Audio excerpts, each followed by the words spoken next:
잠시 세상에 내가 살면서 항상 찬송 부르다가 날이 저물어라 하시면 영광 중에 나가리. 열린 천국 문 내가 들어가 세상 짐을 내려놓고 빛난 멸류관 받아 쓰고서 주와 함께 길이 살리.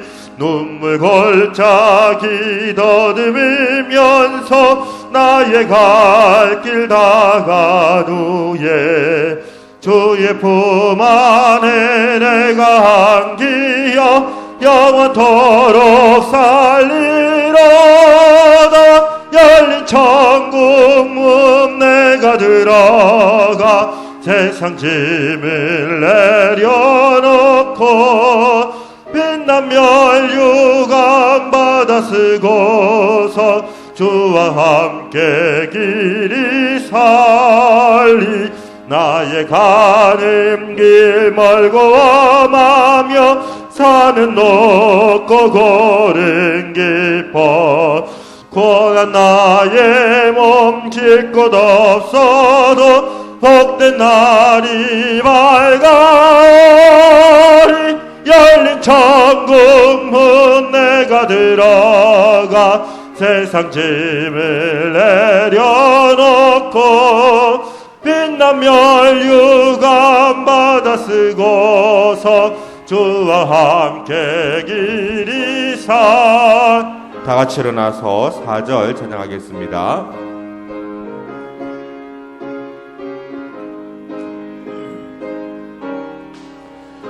한숨 가시고 죽음 없는 날 사모하며 기다리니 내가 그리던 주를 배울 때 나의 기쁨 넘치리라. 열린 천국 문 내가 들어가 세상 짐을 내려놓고 빛난 멸류관 받아 쓰고서 주와 함께 길이 살리.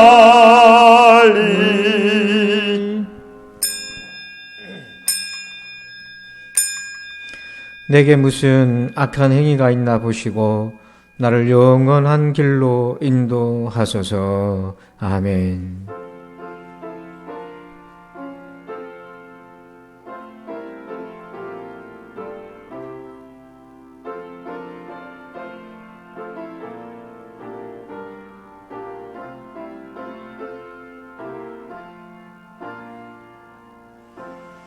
우리를 영원한 길로 인도하시는 하나님을 찬양합니다. 우리는 어리석고 무지하며 연약합니다. 주님, 우리를 인도하여 주시옵소서. 오늘도 목마른 심령으로, 주린 심령으로, 가난한 심령으로 주 앞에 나옵니다. 우리의 예배를 받아 주옵소서. 우리를 만나 주옵소서. 예수님의 이름으로 기도합니다. 아멘. 우리 다 함께 찬송가 36장을 찬양드립니다.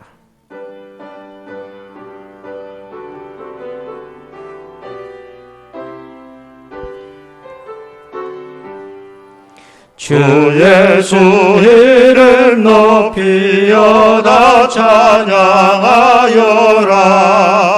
금멸유관을 들여서 마녀의 주 찬양. 금멸유관을 들여서 마녀의 주 찬양. 주 예수 당한 고난을 못 잊을 죄이나 내 귀한 몸에 바쳐서 마녀의 주 찬양. 내 귀한 몸에 바쳐서 마녀의 주 찬양. 이 지구 위에 거하는 온 세상 사람들 그 크신 위엄 높여서 마녀의 주 찬양 그 크신 위엄 높여서 마녀의 주 찬양 주 믿는 성도 다 함께 주 앞에 엎드려 무궁한 노래 불러서 마녀의 주 찬양 무궁한 노래 불러서 마녀의 주 찬양 아멘. 교독문 52번 시편 119편을 교독합니다. 청년이 무엇으로 그의 행실을 깨끗하게 하리까? 주의 말씀만 지킬 따름이니이다. 내가 전심으로 주를 찾았사오니 주의 계명에서 떠나지 말게 하소서. 내가 주께 범죄하지 아니하려 하여 주의 말씀을 내 마음에 두었나이다. 찬송을 받으실 주 여호와여 주의 율례들을 내게 가르치소서. 내가 주의 법도들을 작은 소리로 읊조리며 주의 길들에 주의하며 주의 율례들을 즐거워하며 주의 말씀을 잊지 아니하리이다. 주의 법이 나의 즐거움이 되지 아니하였다면 내가 내 고난 중에 멸망하였으리이다. 내가 주의 법도들을 영원히 잊지 아니하오니 주께서 이것들 때문에 나를 살게 하심이니이다. 나는 주의 것이오니 나를 구원하소서. 내가 주의 법도들만을 찾았나이다. 악인들이 나를 멸하려고 엿보오나 나는 주의 증거들만을 생각하겠나이다. 내가 보니 모든 완전한 것이 다 끝이 있어도 주의 계명들은 심히 넓으니이다. 내가 주의 법을 어찌 그리 사랑하는지요. 내가 그것을 종일 작은 소리로 읊조리나이다. 아멘. 나는 전능하신 아버지 하나님 천지의 창조주를 믿습니다. 나는 그의 유일하신 아들 우리 주 예수 그리스도를 믿습니다.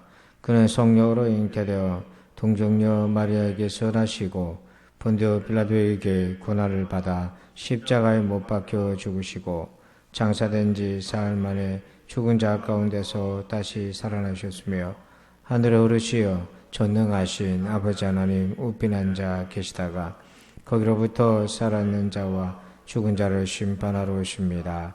나는 성령을 믿으며 거룩한 공교회와 성도의 교제와 죄를 용서받는 것과 몸의 부활과 영생을 믿습니다. 아멘. 다 함께 자리에 앉으셔서 찬송가 585장을 찬양 드리겠습니다.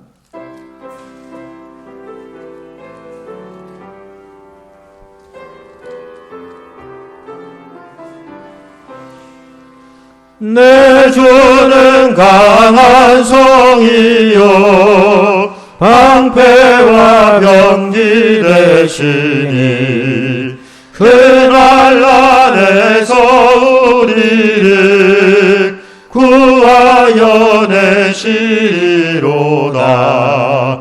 옛 원수 마귀는 이때도 힘을 써 모략과 권세로 무기를 삼으니 천하에 누가 당하랴.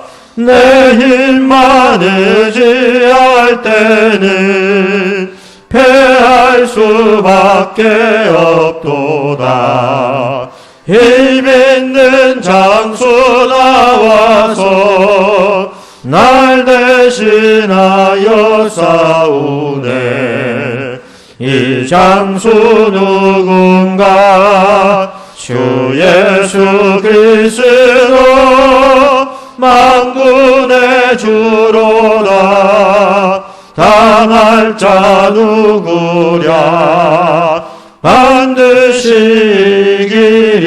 이기리로다. 이 땅에 마귀들 끌어 우리를 삼키려 하나 겁내지 말고 섞어라 진리로 이기리로다. 친척과 재물과 명예와 생명을 다 빼앗긴데도 진리는 살아서 그 나라 영원하리라. 아멘. 우리 다 함께 침묵으로 한 주간 동안 지은 죄를 회개하고 용서의 은혜 또 성령의 도움을 구합시다. 다 같이 기도하겠습니다. 아버지,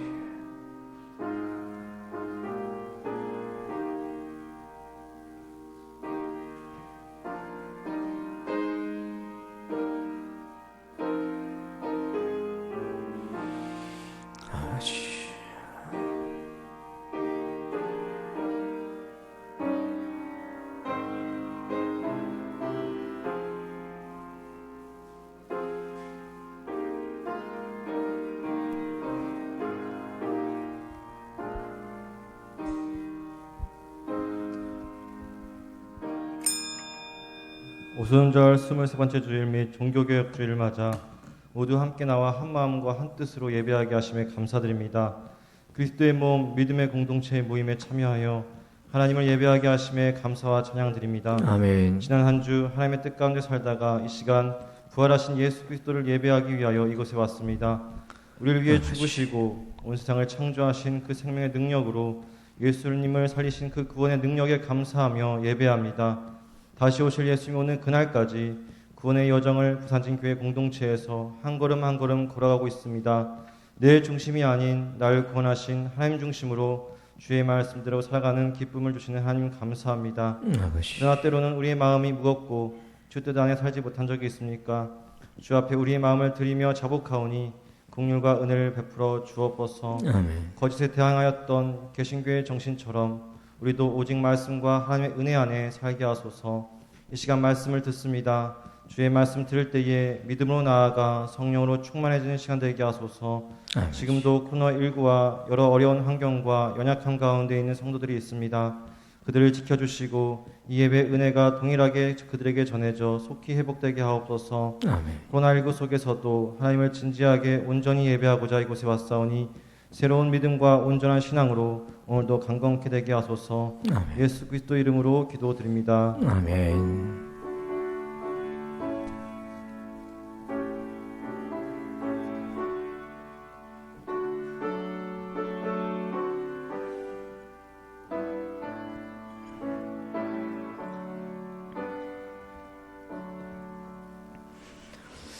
이 시간에는 교회 소식을 말씀드립니다. 좌우에 계신 성도들과 인사하겠습니다. 반갑습니다. 인사할까요? 감사합니다.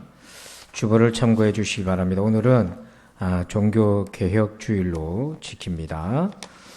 그리고 예배 방역 예절 5가지를 꼭 지켜주시고요. 우리 다니엘 21일 개인 기도회, 이번에는 교회에서 모이지 않고 각자 집이나 또 정한 장소에서 하게 되겠습니다. 그래서 여러분들 주보 가운데 우리 삽치가 있는데 여기 보면 안내를 열어보면 여러분 이름을 적고 21일간 참여했을 때 받았던 은혜를 적는 것이 있어요. 한 줄로 은혜를 적으시면 되고, 이 기도하기 전에 이제 제일 뒷면에 보면 기도 제목을 적는 것이 있어요. 나라를 위한 제목, 우리 교회를 위한 제목, 여러분의 가정을 위한 제목이 있는데 이걸 적으시고, 그리고 21일간 이 기도의 여정에 참여하시면 되겠고요. 다 마치신 분은 이걸 이제 교회에다 제출하시면 되는데, 다 마치신 분들에게는 축하 식사비를 드리도록 하겠습니다.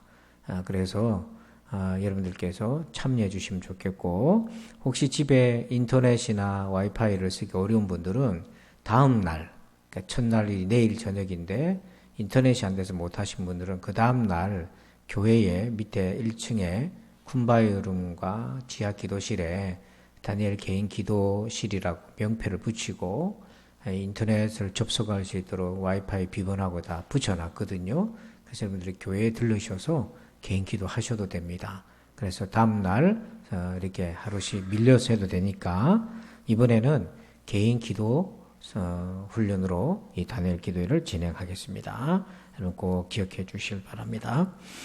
우리 10월달 랜선 특강이 종교 개혁에 관한 것이었어요. 여러분 다 보셨는지 모르겠는데 아직 못 보신 분들은 교회 홈페이지나 단톡방에 링크가 있는데 교회 홈페이지에 들어가시면 그 링크가 있습니다. 보시기를 바랍니다. 우리 교회학교는 오늘 학생회는 야외로 일부 예배 후에 출발하겠고요.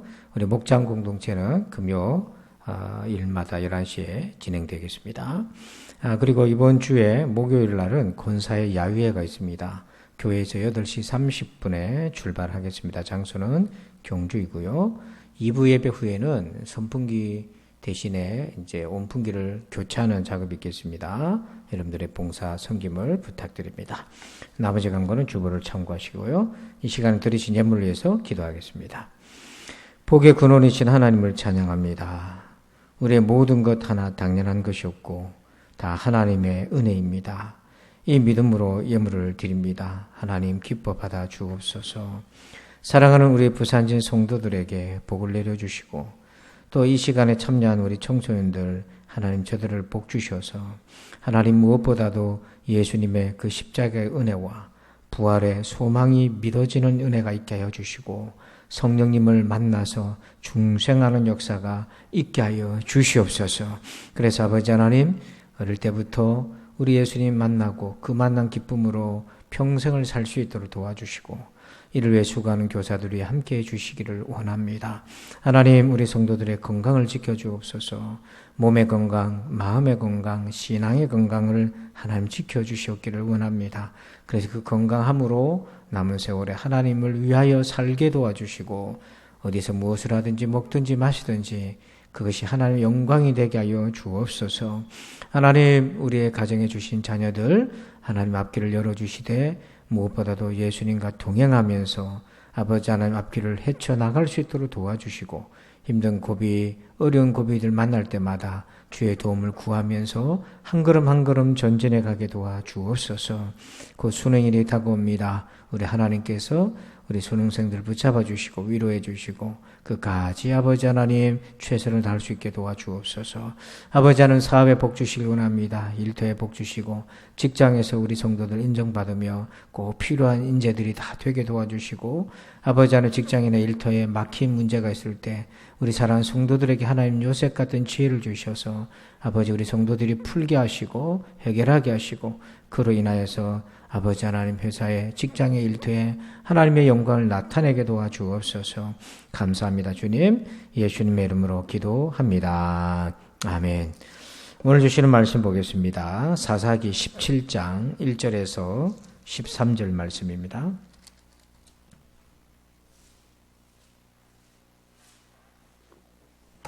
사사기 17장 1절로 13절 교독합니다. 화면을 참고해 주시기 바랍니다.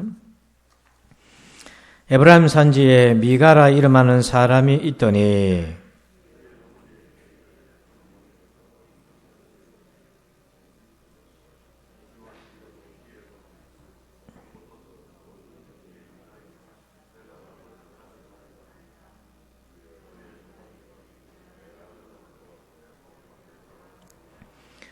미가가 은 1,100을 그에게 어머니에게 도로 주매 그 어머니가 이르되 내가 내 아들을 위하여 한 신상을 새기며 한 신상을 부어 만들기 위해 내 손에서 이 은을 여호와께 거룩히 드리노라. 그러므로 내가 이제 이 은을 내게 도로 주리라.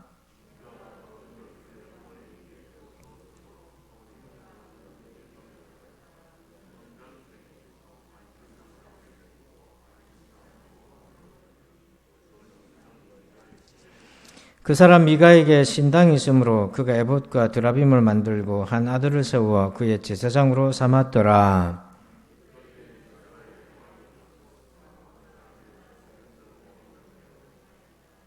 유다 가족에 속한 유다 베들레헴에 한 청년이 있었으니 그는 레위인으로서 거기서 거류하였더라.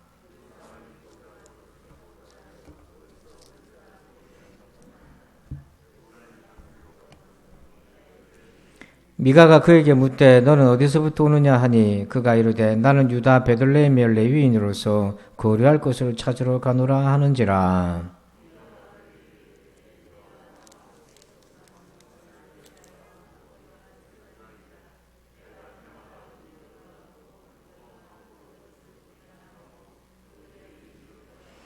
그 레위인이 그 사람과 함께 거주하기를 만족하게 생각했으니 이는 그 청년이 미가의 아들 중 하나같이 됨이라.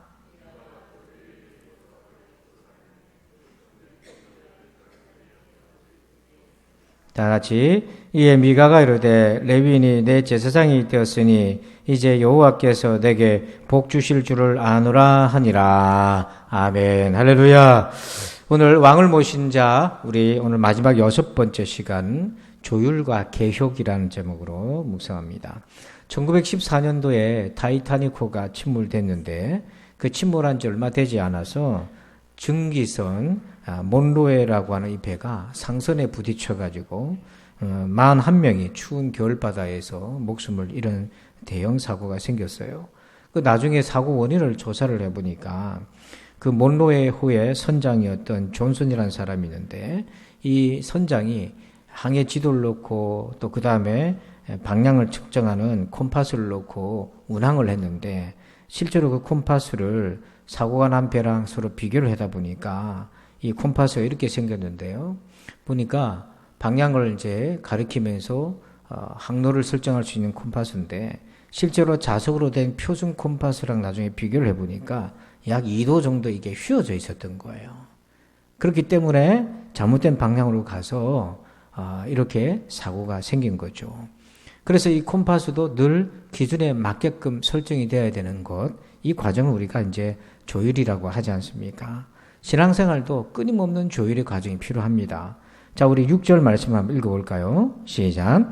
그때에는 이스라엘에 왕이 없었으므로 사람마다 자기 소견에 옳은 대로 행하였더라. 오늘 이 말씀이 등장하게 된 배경이 오늘 우리가 읽었던 사사기 17장인데 여기 보면 하나님을 왕으로 모신 사람, 하나님을 왕으로 모신 사람은 끊임없이 왕에게 자기를 맞춰요. 그게 조율이고 부드러운 표현으로는 조율이고 그걸 조금 우리가 강한 행동의 언어로 표현하자면 개혁인 거죠. 그래서 하나님을 왕으로 모신 사람은 끊임없이 자신을 왕에게 조율하고 개혁하고 변화하는 그 일들이 일어나게 되어 있습니다. 하지만 반대로 자기가 왕 노릇하는 사람이 있어요. 자기 소견대로 사는 사람. 이런 사람은 기준이 자기이기 때문에 조율이란 게 없고 개혁이라는 것이 없습니다. 이 사람은 무리하게 주변 모든 것들을 자기 기준으로 맞추려고 하는 되지도 않는 무리한 시도를 하다가 지치고 마는 인생이 되는 거죠. 그래서 우리 성도들의 신앙생활 여정이라는 거는 끊임없이 왕이신 하나님께 내 마음을 조율하고 내 삶을 조율하고 개혁하고 도전받고 변화하고 이런 과정인 거예요. 그래서 여러분 신앙인은 끊임없이 변화에 익숙해져야 되는 겁니다. 자, 그러면 오늘 우리가 종교 개혁주의로 지키는데 오늘 우리에게 필요한 개혁이라는 것은 우리가 꼭 해야 될 조율이라는 것은 어떤 것이 있겠습니까? 자, 오늘 말씀에서 3가지로 한번 봅니다. 첫 번째 1번 제목 읽어볼까요? 시작. 만남 없는 신앙을 개혁하라. 자, 2절을 한번 읽어보는데요. 2절을 같이 한번 읽어봅시다. 시작. 그의 어머니에게 이르되 어머니께서 은 1,100을 잃어버리셨으므로 저주하시고 내 귀에도 말씀하셨더니 보소서 그 은이 내게 있나이다. 내가 그것을 가졌나이다 하니 그의 어머니가 이르되 내 아들이 여호와께 복받기를 원하노라 하니라. 아멘. 자, 여러분 에브라임 산지에 미가라고 하는 사람이 함께 살고 있었는데 어머니랑 그날 어떤 날 어머니가 은 1,100을 잃어버렸어요. 그래서 누가 훔쳐가는지 막 욕을 하고 저주를 하고 그러니까 그 아들 미가가 잃어버린 것이 여기 있다고 내놓았습니다. 그래서 그 어머니가 그걸 보고는 2절 끝에 그 아들한테 이렇게 얘기하죠. 내 아들이 여호와께 복받기를 원하노라. 전후 맥락은 무시하고 우리 아들이 복받기를 원한다 하나님께. 그리고 13절에 내려가 보면 이 미가라는 사람은 이렇게 복을 사모합니다. 미가가 이르되 레위인이 내 제사장이 되었으니 이제 여호와께서 내게 복 주실 줄을 아노라 하니라. 떠돌아다니던 레위 사람 한 사람을 고용해 가지고 자기 집에 개인 제사장으로 삼으면서 이제 내가 하나님께 복 받겠다. 그러니까 이 시절에 하나님에 대한 복의 갈망이 얼마나 강렬했는지. 자, 그런데 여러분들도 하나님께 복을 받기를 원하는 마음들이 있잖아요. 근데 문제는 뭐냐면 이 복을 받는 과정에서 하나님과 무관한 방식으로 복을 받기를 원했다는 거예요. 크게 이제 두 가지 잘못을 안고 있는데, 첫째는 하나님과의 사귐 없이 복 받기를 원했어요. 자, 2절을 다시 보시면 제가 읽어볼게요. 이 어머니가 돈을 어떻게 잃어버렸는지를 한번 생각해 보십시오. 그의 어머니에게 이르되 어머니께서 은 1,100을 잃어버리셨으므로 저주하시고 내 귀에도 말씀하셨더니 보소서 그 은이 내게 있나이다. 내가 그것을 가졌나이다 하니 그의 어머니가 이르되 내 아들이 여호와께 복 받기를 원하노라 하니라. 자, 어머니가 은 1,100을 어떻게 잃어버렸습니까? 길 가다가 잊어버린 것이 아니고 도둑 맞았던 거죠. 누가 훔쳤습니까? 자기 아들 미가가 훔친 겁니다. 자, 그렇다면 자기 아들이 훔친 거잖아요. 미가가 도둑질한 거지 않습니까? 자, 그렇다면 이 돈을 내어놓고 어머니에게 줄 때 어떤 과정이 있어야 됩니까? 자기 잘못을 인정하고 용서를 구하고, 그리고 어머니도 이 아들에 대해서 책망을 하고 꾸짖고, 그리고 하나님께 용서를 구하는 이 모든 과정이 있어야 되는데 이 과정이 하나도 없는 것입니다. 그냥 훔친 걸 도로 주고 엄마는 그 아들을 그냥 축복하고 그걸로 끝인 거예요. 그리고 또 이 어머니는 자녀가 부모의 훔친 그 돈이 부모의 돈인데 그걸 가지고 또 복을 하나님께 구하는 이런 어처구니 없는 일이 있었던 거죠. 이건 단지 도덕성의 문제가 아니라 하나님과의 사귐, 하나님과의 인격적인 교제가 있었다면 이렇게 넘어갈 수는 없는 거잖아요. 우리가 하나님과 사귄다는 것은 뭐냐면 하나님을 알아가는 것이고, 그 과정을 통해서 우리 자신을 발견하고 치유하고 성숙해가고, 그리고 하나님께 자기 자신을 조율하는 개혁의 과정이 늘 동반되는 거란 말이죠. 그런데 이들 과정에는 하나님의 이름을 높이 받고 복은 구하는데 이 과정이 하나도 없어요. 복을 주시는 하나님과의 인격적인 교제 사귐이 없었던 거죠. 3절 한번 보실까요? 3절 한번 읽어봅시다. 시작. 미가가 은 1,100을 그의 어머니에게 도로 주매 그의 어머니가 이르되 내가 내 아들을 위하여 한 신상을 새기며 한 신상을 부어 만들기 위해 내 손에서 이 은을 여호와께 거룩히 드리노라. 그러므로 내가 이제 이 은을 내게 도로 주리라. 아멘. 자, 엄마가 이 돈을 돌려받았는데 어떻게 합니까? 그 다음에 3절에 붉은 글씨를 보니까 내가 내 아들을 위하여, 참 자식을 사랑하는 부모였어요. 근데 그 돌려받은 은을 갖고 뭐 했냐면 우상을 만든 거예요. 자기 아들을 위해서. 그래서 아들이 복 받기를 원한다고. 그러면서 3절 끝에 보니까 이 은을 하나님께 거룩하게 드리겠다고 하고 이렇게 하는 겁니다. 그러니까 여러분, 부모가 자식은 복 받기를 원하고 잘 되길 원하면서 그러나 하나님의 말씀으로 훈계하는 내용이 없는 겁니다. 이게 그 당시 가나안의 방식, 세상 방식, 하나님이 왕이 아니라 자기가 왕 노릇하는 사람들의 신앙생활의 방식이었던 거죠. 두 번째는 무슨 잘못이 있었냐면 하나님과의 관계를 종교 예식으로 대체해버렸어요. 자, 5절 말씀 한번 보십시다. 5절 읽어봅니다. 시작. 그 사람 미가에게 신당이 있으므로 그가 에봇과 그 드라빔을 만들고 한 아들을 세워 그의 제사장으로 삼았더라. 아멘. 미가가 종교적 열심이 많았어요. 하나님에 대한 복의 갈망이 많았는데, 그래서 어쨌든 자기 복 받으려고 뭐 했냐면 자기 집에다가 신당을 만들고 에봇, 제사장이 입는 예복 같은 에봇을 만들고, 드라빔은 우상이거든요. 그 우상을 만들고, 그리고 자기 아들 중에 한 사람을 제사장으로 세웠던 거죠. 성경을 조금이라도 아는 사람이라면 자기 마음대로 신당 차리고 제사장 세우고 그럴 수 없는 거지 않습니까? 자, 이것도 부족해가지고 13절에 가니까 이에 미가가 이르되 레위인이 내 제사장이 되었으니 이제 여호와께서 내게 복 주실 줄을 아노라 하니라. 의원이 방황하던 레위 사람 청년을 만났습니다. 그 청년을 자기 집안에 개인 제사장으로 고용을 하게 되죠. 그래서 이제 구색은 다 갖췄어요. 실제로 레위 지파의 후손이 제사장이 되고 자기 집에 드라빔이라는 우상도 있고 에봇도 있고 신당도 만들어놨기 때문에 자기가 복받을 구색은 다 갖췄어요. 근데 여러분, 이 모든 부분에 하나님을 기쁘시게 하는 구석이 하나라도 있었나요? 만약에 하나님을 진짜로 알았더라면 미가가 이렇게 할 수 있었던 건가요? 없는 거죠. 여러분, 신앙생활에 가장 중요한 거는 하나님과 내가 사귀는 겁니다.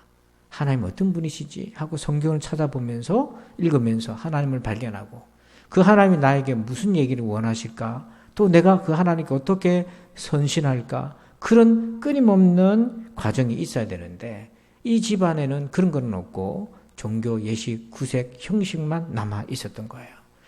여러분, 종교개혁 당시에 1500년 그 전후로 마틴 루터가 이 종교개혁자가 돼버렸지만 그 당시 유럽 상황과 이 사사기의 상황과 오늘날 우리 상황이 비슷합니다. 그 당시에 두 가지 문제로 중세 유럽의 사람들은 신앙의 위기를 겪었어요. 하나는 뭐냐면 교회가 분열이 돼버렸습니다. 유럽 교회들이. 그래서 그 분열된 결과로 인해서 이제 하나님의 심판을 받고 성도들은 천국을 못 간다라는 소문이 퍼지기 시작했고요. 또 하나는 그 당시에 전염병이 유행했었어요. 그 직전에 팬데믹이 유행해가지고 많은 사람들이 유럽의 인구가 죽어나갔습니다.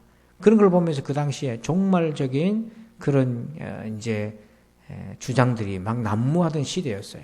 많은 사람들이 두려움 속에 있었습니다.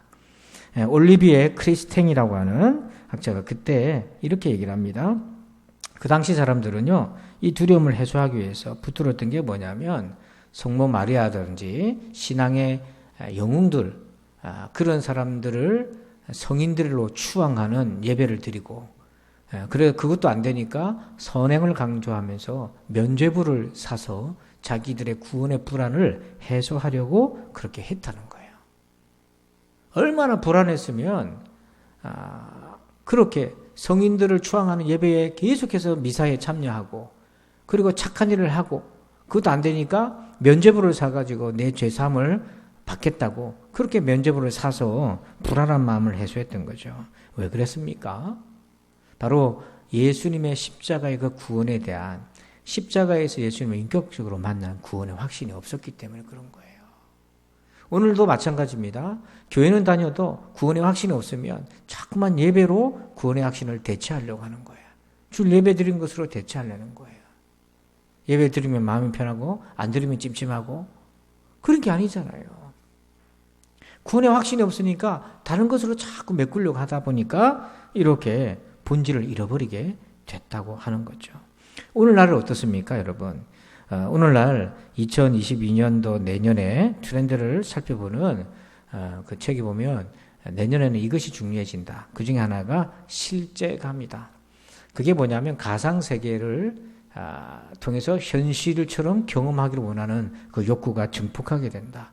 요즘 비대면 하다 보니까 요즘 여러분 어려운 말로 메타버스도 얘기를 하잖아요.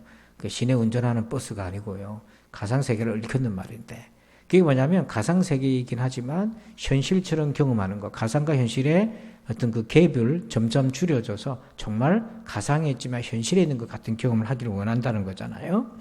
여러분 이것을 잘 생각해 보면 신앙생활도 그런 거예요. 하나님이 나와 함께 하신다는 실제감, 하나님이 나와 동행하신다는 현존, 이거를 경험해야 신앙생활이 되거든요. 교회는 나오는데 하나님이 나와 함께 하신다는 실제감이 없으면 텅 빈 거예요. 그렇기 위해서 우리가 하나님의 실제감을 경험하기 위해서는 반드시 성령 하나님의 도움을 받고 말씀의 세계, 기도의 세계, 예배의 세계, 찬양의 세계로 가서 하나님의 임재를 경험해야 된단 말이에요. 근데 심각한 문제가 있어요. 성령을 도움을 받아서 말씀 묵상을 깊이 하고 기도의 세계로 나아가고 찬양하고 이렇게 안 한다는 거예요. 그렇게 한다 하더라도 그 강도와 열심이 너무 낮아서 뭔가를 만들어낼 수 없을 정도의 미미한 노력으로 끝나버리고 말기 때문에 요즘 많은 사람들이 하나님이 나와 함께 하신다는 실제감을 못 느끼는 거예요. 여러분은 어떻습니까? 하나님이 계신다고 하는데 그게 공허하게 들리지 않나요? 그 실제감이 느껴지시나요?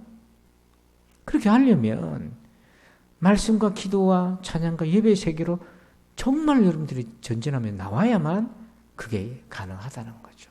그거 없이 우리가 어떻게 하나님의 실제감을 경험하겠습니까? 두 번째로 우리가 기억돼야 될 부분이죠. 한번 읽어볼까요? 시작. 만족을 개혁하라. 자, 우리 7절을 읽어봅시다. 시작. 유다 가족에 속한 유다 베들레헴에 한 청년이 있었으니 그는 레위인으로서 거기에서 거류하였더라. 아멘. 자, 여러분, 이 레위인이 미가의 집에 제사장으로 고용이 되는데 이 사람이 누구냐면 18장 30절에 이 사람의 신분이 나와요. 단 자손이 자기들을 위하여 그 새긴 신상을 세웠고 모세의 손자여 게르솜의 아들인 요나단과 그의 자손은 단 지파의 제사장이 되어 그 땅 백성이 사로잡히는 날까지 이르렀더라. 자, 여러분, 미가의 집에 고용되었던 제사장은 누구냐면 레위 사람은 모세의 손자 요나단입니다. 가문이 굉장히 훌륭한 가문이잖아요. 모세의 손자 요나단입니다. 자, 그런데 이 요나단이 어찌 된 일인지 자기 거처인 베들레헴을 떠나서 배회를 하다가 에브라임까지 다른 지파까지 내려와 가지고 거기서 미가를 만나고 거기서 개인 제사장으로 고용이 돼요. 그때 고용될 때 이 요나단 레위 사람의 반응을 한번 보세요. 11절 한번 여러분들만 읽어주실까요? 시작.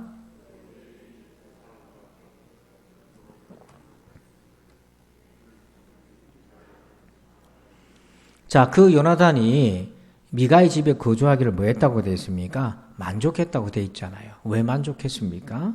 자, 10절에 그 이유가 나와요. 만족한 이유가. 미가가 그에게 이르되 네가 나와 함께 거주하며 나를 위하여 아버지와 제사장이 되라. 첫 번째는 권력, 권위를 얻었고 내가 해마다 은열과 의복 한 벌과 먹을 것을 주리라. 연봉을 체결해가지고 이제 먹을 것 때문에 걱정하지 않아도 되게 되어버렸습니다. 그러니까 자기의 자리와 그리고 먹을 것이 해결됐어요. 그래서 만족한 거예요. 여기에 만족한 거예요.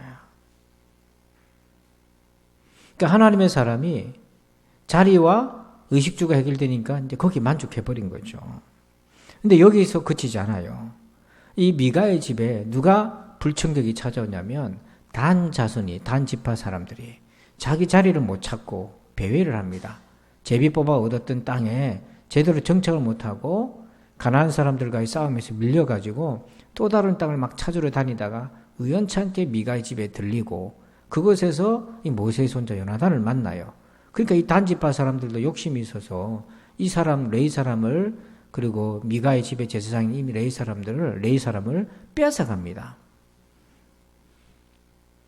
자, 그때 미가가 그 단지파 사람들에게 다시 고용이 되는데 그때 어떻게 됐냐면 18장 20절에 그 당시 요나단이 이렇게 고백해요.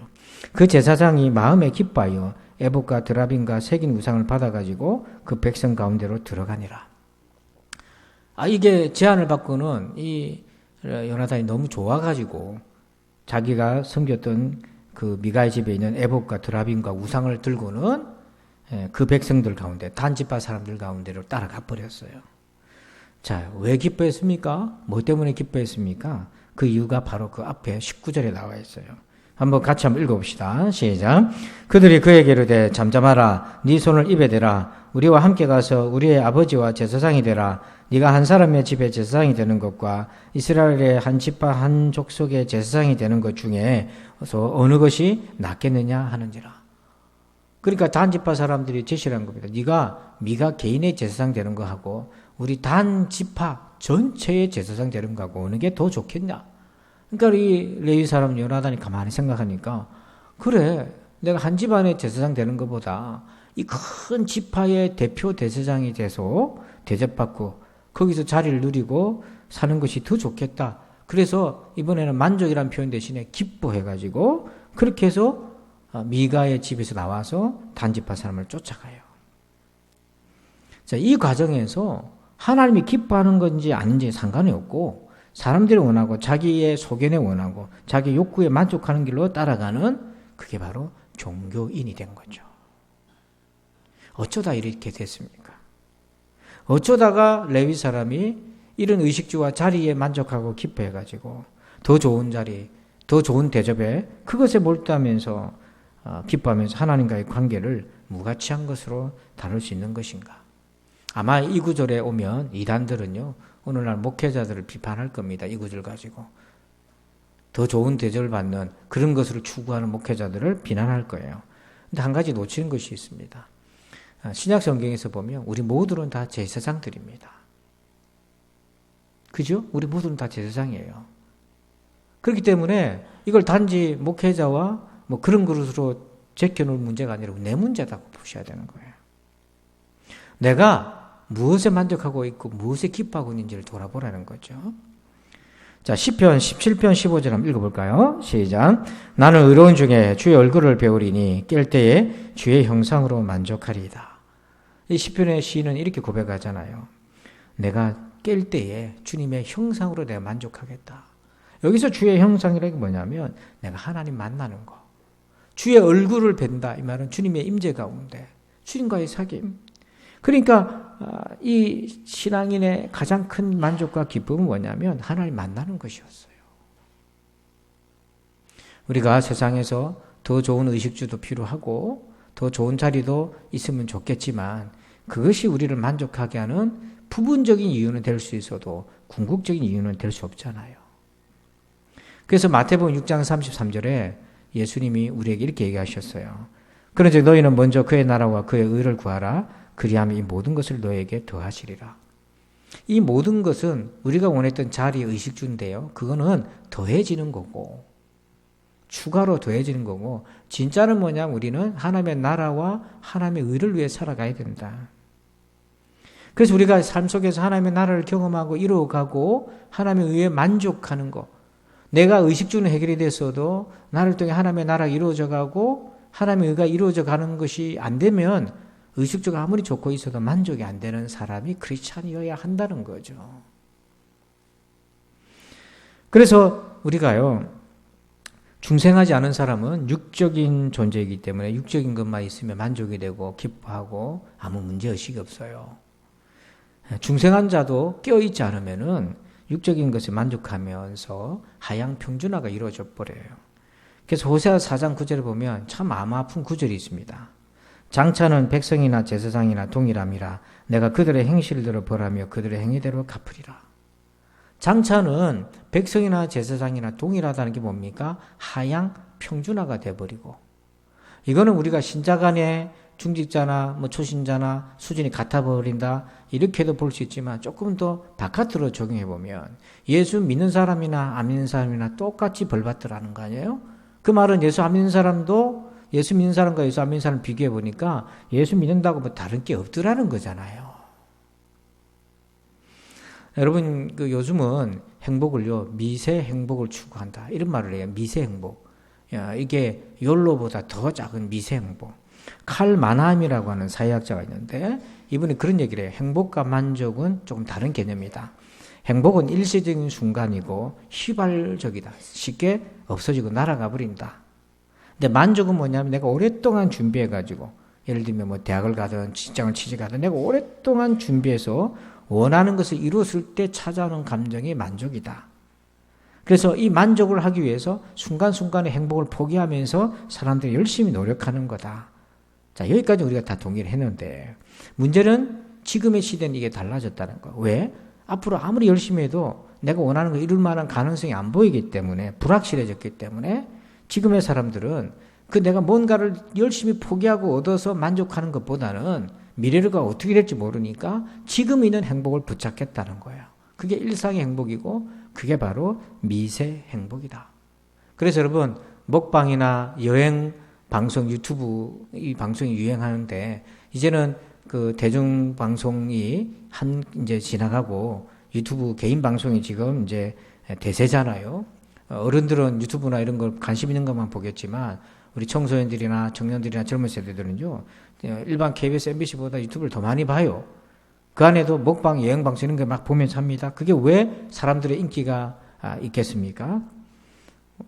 그렇게 보다 보면 저거 먹으면 내가 행복하겠고 저거 먹는 걸 보는 것도 내가 행복하고 또 저렇게 여행지를 가면 나도 좋을 것 같고 저 보는 것만 해도 나도 대리만족이 느끼고 이게 다 뭐냐면 미세 행복이라는 거예요. 앞날을 모르기 때문에. 근데 성도 여러분 우리가 거기에 만족해야 될 사람인가요?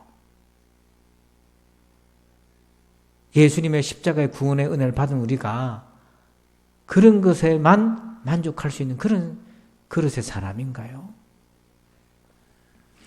자, 마지막 세 번째 제목 한번 읽어봅시다. 시작. 근본으로 돌아가라. 근본으로 돌아가라. 자, 우리 사사기 18장 14절을 읽어봅시다. 전에 라이스 땅을 정탐하러 갔던 5사람이 그 형제들에게 말하이르되 이 집에 에봇과 드라빔과 새긴 신상과 부어 만든 신상이 있는 줄을 너희가 아느냐. 그런즉 이제 너희는 마땅히 행할 것을 생각하라 하고. 자, 여러분 이 말씀을 잘 보시면 단 지파 사람들이 자기들이 거주할 땅을 찾아 헤매다가 에브라임 지역에 있는 미가 집에 들리게 된 겁니다. 우연찮게. 그 와서 보니까 그 집에 제사장이 있는 거예요. 그것도 모세의 손자가. 그러니까 단 지파 사람들이 탐을 내고 또 그 집에 에봇과 우상 단지가 다 있는 거예요. 우상이 있는 거예요. 그래서 정탐을 왔던 사람들이 본진에다가 얘기를 한 겁니다. 그러면서 14절 끝에 이렇게 얘기하잖아요.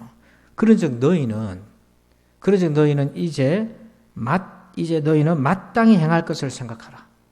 본진에다 얘기한 겁니다. 미가의 집에 가니까 제사장도 있고 에봇도 있고 드라빔도 있고 우상들도 있는데 그래서 너희는 마땅히 행할 것을 생각하라. 그럼 마땅히 행할 것이란 게 뭡니까? 뭘 마땅히 행할 것을 생각하라는 건가요? 이 정탐꾼들이 했던 얘기는 그것을 취할 것을 뺏어갈 것을 마땅히 생각해야 되지 않느냐 이런 취지로 얘기를 한 거예요. 그런데 원래 이 미가의 집에 우상이 있었다면 원래 단지파 사람들은 어떻게 행동했어야 되는가? 자, 신명기 7장 5절. 7장 5절 시작. 오직 너희가 그들의 행할 것은 이러하니 그들의 제단을 헐며 주상을 깨뜨리며 아세라 목상을 찍으며 조각한 우상들을 불살할 것이니라. 이들이 원래 해야 됐던 마땅한 행동은 무엇이었습니까? 그 미가의 집에 있는 우상을 다 불태워버려야 되는 거예요. 그게 마땅한 일인데 지금 이 마땅하다는 인식의 차이가 얼마나 벌어져 있는지를 보세요. 정탐꾼이 미가의 집에 와보니까 야, 이 집에 제사장도 있고요. 그것도 모세의 손자야. 에봇도 있고 드라빔도 있으니까 너희 마땅히 행할 것을 생각해라. 이 말 뭐냐, 그거 뺏어가지고 빨리 우리 것으로 만들자, 그거 아닙니까? 근데 하나님의 말씀에 의하면 마땅히 행해야 될 그 당시 사람들은 뭐였냐면 그걸 척결하는 것이었어요. 태워버리고 없애야 되는 것이었어요. 그게 마땅한 건데 이 마땅한 것이 뒤집혀져 있었던 거예요. 근본이 지금 잘못돼 버린 거예요. 근본의 개혁이 지금 필요했던 겁니다. 이거를 견제할 만한 공동체의 신앙이 다 무력화돼 버린 거예요. 누구 하나 목소리를 내는 게 아닙니다. 그걸 우리가 왜 가져옵니까? 그걸 불태워야지 라고 말하는 사람이 아무도 없는 거예요. 사람의 행동에는 세 가지 변수가 작용해야 합니다. 하나는 그 사람의 내면적인 요소가 있어요. 그 사람의 인지라든지 경험치라든지 판단력이라는 이런 것들이 작동이 되고, 또 하나는 중거 집단이라는 것이 있어요. 그 사람이 누구랑 어울리나, 그 어울리는 사람들에 의해서 영향을 받고요. 세 번째는 특별한 상황이 있어요. 특수한 상황적 맥락에 따라 행동이 결정이 되는 거예요. 이 세 가지 중요 요소로 인해서 행동이라는 것이 나오게 됩니다. 근데 그 당시에 사람들 전체가 보면 중고 집단 전체 자체가 우상을 소유하는 것이 마땅한 걸로 지금 분위기가 돌아가 있는 거고, 그리고 그 안에 있는 사람들의 내면조차도 자기가 왕노릇하고 있는 거고, 이런 상황, 총체적인 상황이 자기 소견에 따라 행하던 시절이었다는 거예요. 그 속에서 의로운 믿음으로 살아간다는 게 얼마나 힘들었겠어요. 누구를 탓할 것이 아니라 우리 모두가 만들어 놓은 결과인데 이걸 어떻게 그 속에서 이 집단의 압력에서 굴하지 않고 믿음의 길을 가겠습니까? 자, 이때 우리가 해야 될 일이 있어요. 느헤미야 9장 36절 한번 읽어봅니다. 시작. 우리가 오늘날 종이 되었는데 곧 주께서 우리 조상들에게 주사 그것의 열매를 먹고 그것의 아름다운 소산을 누리게 하신 땅에서 우리가 종이 되었나이다. 느헤미야 시대는 이미 포로로 끌려갔던 시대잖아요. 그래서 돌아오던 그 시절인데, 포로된 시절인데 36절 끝에 보면 우리가 하나님 주신 약속의 땅에서 종이 되어버렸습니다. 행복하려고 예수 믿었는데 망해버렸다는 거예요. 우리가 왜 이렇게 됐습니까? 하고 느헤미야가 돌아봅니다. 그때 답을 찾아요. 34절, 35절. 우리 왕들과 방백들과 제사장들과 조상들이 주의 율법을 지키지 아니하며 주의 명령과 주께서 그들에게 경계하신 말씀을 순종하지 않았고 말씀을 떠났다는 거예요. 말씀을 떠났기 때문에 있고, 두 번째는 35절에 그들이 그 나라와 주께서 그들에게 베푸신 큰 복과 자기 앞에 주신 넓고 기름진 땅을 누리면서도 주를 섬기지 아니하며 악행을 그치지 아니하였으므로. 하나님이 그렇게 복 주셨는데, 은혜 주셨는데, 우리에게 말하면 적용하면 십자가의 구원의 은혜를 주셨는데 하나님 안 섬기고, 그리고 악행을 지속적으로 짓게 되는 이런 일들이 있었기 때문에 약속의 땅에서 망했다. 예수 믿고 망했다. 그런 얘기인 거예요. 그러니까 결국 뭡니까? 우리가 어디로 뭘 개혁해야 되는 거죠? 우리의 근본이 잘못되었기 때문에 그걸 개혁해야 되는데, 그 근본이 뭐냐면 하나님 말씀, 그리고 우리를 구속하신 십자가의 구원의 은혜 가운데 하나님을 예배하는 그 예배, 섬기는 거, 그리고 하나님 앞에 악을 행하지 않는 거룩함, 이게 우리의 근본인 거예요. 이 근본에서 내가 이탈됐으면 이걸 바꿔야 되는 거예요. 이게 개혁인 거죠. 여러분, 이 시대는 두 부류의 성도로 이루어져 있습니다. 하나님을 왕으로 모시고, 그래서 끊임없이 자기를 하나님께 맞춰가는, 끊임없이 변화의 삶을 사는 사람이 있고, 또 한 사람은 자기가 왕이에요. 세상 모든 걸 자기 기준으로 맞추려고 무리한 시도를 하는 사람들이 있습니다. 여러분은 어떤 길을 걷고 있습니까? 하나님을 왕으로 섬기는 사람은 이렇게 개혁의 마음을 갖습니다. 만남 없는 신앙, 그걸 개혁해야 되고요. 두 번째, 만족을 개혁해야 돼요. 셋째는 근본을 개혁하는 겁니다. 여러분, 이 말씀을 꼭 기억하셔서 이 혼돈스러운 이 시대에 하나님을 왕으로 섬기면서 매일매일 여러분 하나님과 조율되고 맞춰가는 저와 여러분 되기를 주의 이름으로 축복합니다. 아버지 하나님 감사합니다. 오늘도 종교개혁주의를 맞아서 하나님, 우리가 어떤 부분에 개혁이 필요한지를 이 말씀을 통해서 우리가 들었습니다. 우리 각자에게 깨달음 있게 하시고 좋은 적용이 있게 하여 주옵소서. 감사하며 예수님의 이름으로 기도합니다. 아멘. 우리 다 함께 우리 자리에 일어나셔서 성령 1장을 찬양하겠습니다.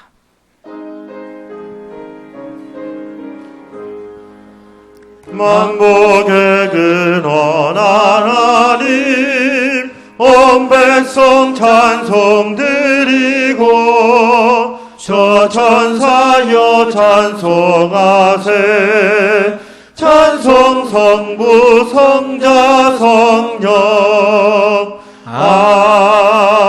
아멘. 이제는 우리 구주 예수 그리스도의 은혜와 하나님 아버지의 그 크신 사랑하심과 성령님의 감화감동 교통의 충만하심의 역사하심이 오늘도 하나님을 왕으로 모시고 매일 매순간 삐뚤어져 있는 방향, 오차가 나 있는 내 영혼의 방향을 영원한 구원자이신 하나님께 맞추면서 변화하고 또 때로 개혁하고 또 아픔을 겪으면서 주께 맞춰가기를 소원하는 저들 위해 이제부터 영원토록 함께 계실지어다. 아멘.